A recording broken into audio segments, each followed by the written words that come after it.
Come on, everybody, all over this place. I don't care how young you are, I don't care how old you are, kick your shoes off in this place. And while you're down there, grab a couple socks. Everybody gonna grab something to spin.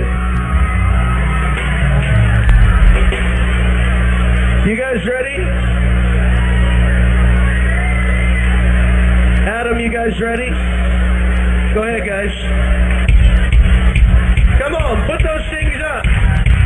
Spin your shoes, sock keys, I don't care. Everybody, you're not spinning anything. Come on, grab something. Everybody.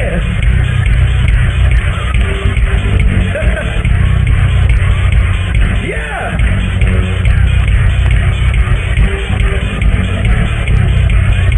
Let's sing this.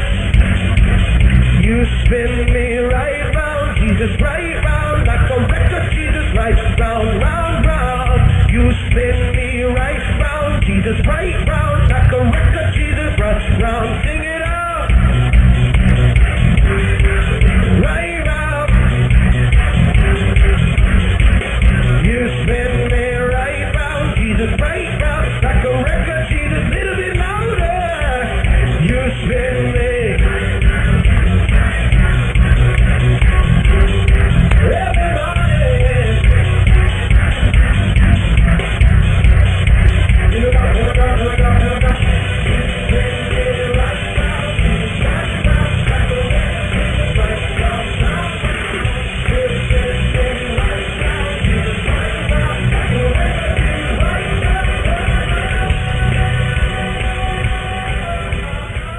Well, hello, and welcome to another edition of the God Discussion Show. This is a special edition. My name's Deborah, your host, and the God Discussion reporter. Our call-in number is 914-338-0455.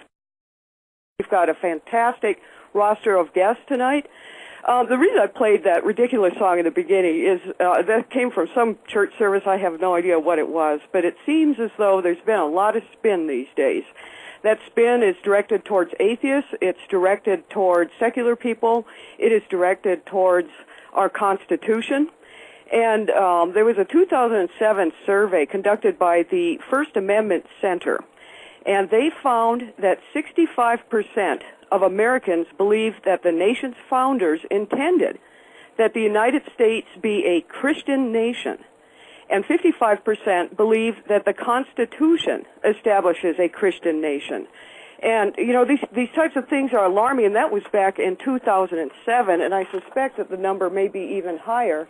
And this situation that has taken place in Texas only illustrates the point about this new wave that we seem to be riding here in the States about becoming a Christian nation.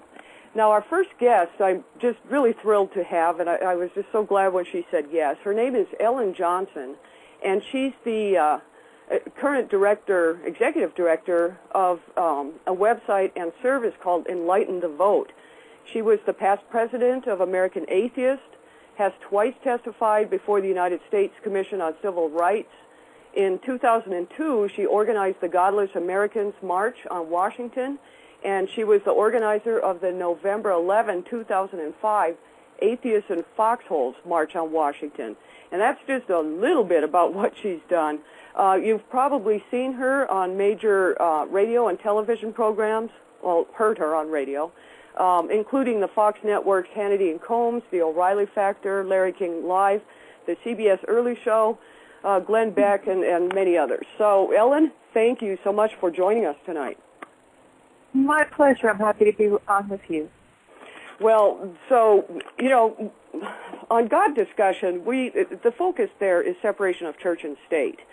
And one of the things that I have been noticing and reporting on quite a bit, actually, is the fact that atheists are so discriminated against. You know, statistics are showing that they're the most discriminated group in America. And I think there's an article there on the front page about that, and I think that you're in some of those videos that I show. So, you know, as an atheist, a member of the secular community, I mean, how did you feel when you heard about this thing going on in Texas? You know, with the Board of Education, you mean? Yes. And the curriculum and the textbooks? Yes. Well, there's one simple answer to it, and it's so simple. It's really simple. It's get that Board of Ed out and get the people we want in. You cannot change that by picketing, by writing letters, by doing anything else. You have got to get those people out. And the people, you know, our supporters have to do their homework.